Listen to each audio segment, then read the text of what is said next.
ជំរាបសួរពុកម៉ែបងប្អូនទាំងអស់គ្នាជួបគ្នាជាមួយនឹងខ្ញុំសាជាថ្មីនៅក្នុងវីដេអូមួយនេះគឺខ្ញុំនឹងធ្វើការសម្រាយរឿង Normal People ភាគទី12ដែលជាភាគបញ្ចប់ហើយយើងចាំតែមើលថាភាគនេះបញ្ចប់ដល់យ៉ាងណាតើMarianនិង Colonel អាចជាគូស្នេហ៍នឹងគ្នាបានដែរឬទេដោយសារតែភាគមុនហ្នឹងគឺនិយាយអំពីស្នេហាដ៏វេទនារបស់ពួកគេតើចង់នឹងថាសាច់រឿងនៃភាគនេះទៅជាយ៉ាងណាទៅតាមដានជាមួយនឹងខ្ញុំទាំងអស់គ្នាភាគនេះចាប់ដើមឡើងមកជាមួយនឹង Marian និង Colonel បានបើកបរឡានជាមួយនឹងគ្នា Marian បានសរសើរទៅលើ Colonel ដែលសភៅរបស់គេដែលជាស្នាដៃនិពន្ធរបស់ Colonel ណាគឺល្អអានមែនទែននៅជ្រុំបន្ទាប់គឺជាថ្ងៃខួបបណ្ណារបស់ Marian ទាំង Colonel ទាំងមិត្តភ័ក្តិរបស់គេនឹងបានមកប្រារព្ធពិធីជុំគ្នានៅក្នុងហាងមួយកន្លែង Nell បានសួរ Colonel ថាមានអីឲ្យទៅលើ Marian អត់ Colonel បានប្រាប់ថាគឺគាត់បានផ្ដល់សៀវភៅកំណាព្យមួយ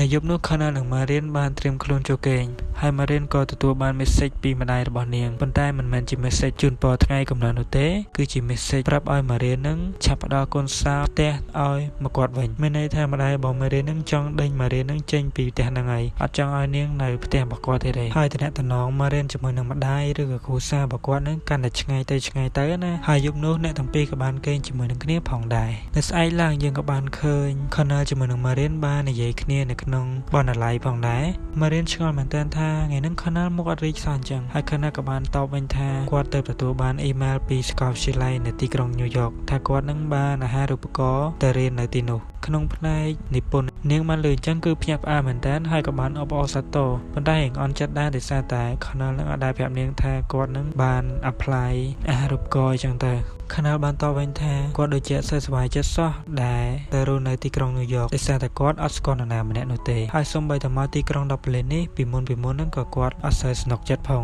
ចូលមកទៅដល់ទីក្រុង New York ថាគាត់ឲ្យរស់នៅបែបណា Marian បានតបវិញថាកុំសូវខ្វល់នឹងពេកសំខាន់យើងបានទៅរៀននៅទីក្រុង New York Colonel ក៏បាននិយាយយ៉ាងមើលមាត់ថាបងនឹងអត់ទៅទេសេចរឿងកាន់មកកាន់ក្នុងផ្ទះវិញម្ដង Colonel បានប្រាប់ Marian ថា Marian នឹងចង់មកបុណ្យ Noel ជាមួយនឹងគ្រួសាររបស់គាត់នៅទីក្រុង Sligo ម៉ាក់របស់គេនឹងបានរៀបចំពិធីនេះឡើងណាប្រកាសណាគឺនឹងទៅដោយសារតែទីក្រុង Sligo ក៏ជាទីក្រុងកំណើតរបស់នាងដែរប៉ុន្តែនាងរៀងគិតបន្តិចដោយសារតែទៅគឺជួបគ្រួសារនាងហើយពួកគេក៏បានបើកឡានត្រឡប់ទៅ Sligo ជាមួយនឹងគ្នា Lauren ដែលជាម្ដាយរបស់ Colonel គាត់តែឃើញ Marian ភ្លាមក៏បានហក់ទៅអោបនាងតែម្ដងដោយនេះគឺជាការស្វាគមន៍យ៉ាងកក់ក្ដៅទៅលើគ្រួសាររបស់ Colonel ទៅលើ Marian ពួកគេបានចំណាយពេលល្អជាមួយនឹងគ្នានៅក្នុងយប់បុណ្យ Noel នោះឯងលុះដល់យប់បន្ទាប់ Colonel ក៏បានសុំឲ្យ Marian ទៅពិធីជប់លៀងថ្មីមួយទៀតហើយនៅក្នុងក្លឹបដែលជាមួយនឹងមិត្តភ័ក្តិចាស់ Colonel បានរៀបចំសម្លៀកបំពាក់ឲ្យ Marian ទៀតផងដែលជារ៉ូបពណ៌ក្រហម Marian ស្រឡាញ់មែនទែនហើយអ្នកទាំងពីរក៏បានធ្វើដំណើរទៅពិធីជប់លៀងនៅក្នុងនោះពួកគេបានឃើញមិត្តភ័ក្តិចាស់របស់គេដែលជាការស្វាគមន៍យ៉ាងកក់ក្ដៅគឺអត់ដូចការនៅរៀនវិទ្យាល័យដែលពួកគេតែងតែបូលីទៅលើ Marian នោះទេ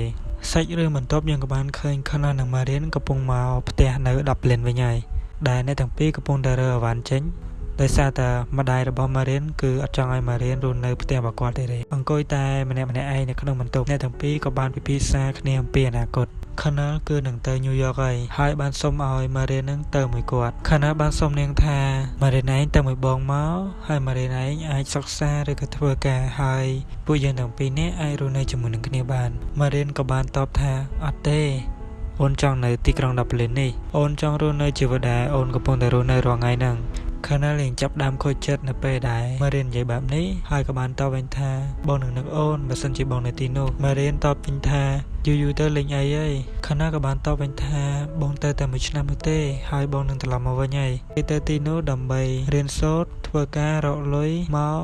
រៀបការជាមួយនឹង Marian នោះឯងអ្វីៗគ្រប់យ៉ាងគឺធ្វើដើម្បី Marian ជាចុងក្រោយ Colonel ក៏បានញញឹមទាំងទឹកភ្នែកដោយនិយាយថា I'll go And I'll stay. And we'll be okay.